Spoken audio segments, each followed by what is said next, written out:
What I'd do if I had to start from $0 again. If I had to start from $0 again, this is exactly what I would do differently. Because after learning the basics of investing, I realized something important. Most people don't fail because they don't try. They fail because they start the wrong way. They either overcomplicate everything or they jump into things they don't understand.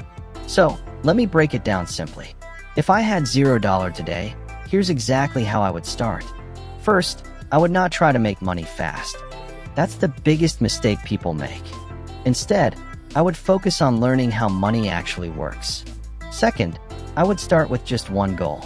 Save my first $100. Not invest, not trade, just save. Because if you can't save $100, investing doesn't matter yet. Third, I would learn the basics first. What is a stock? What is the stock market? What is an index fund? Nothing advanced, just the basics. Fourth, I would open a simple investment account. Something beginner-friendly, no complexity, no trading stress. And fifth, I would invest small and stay consistent. Not try to get rich, not try to time the market. Just build habits because that's what actually works long-term. And here's the truth most people don't want to hear. It's not about how much money you start with. It's about how early you start learning.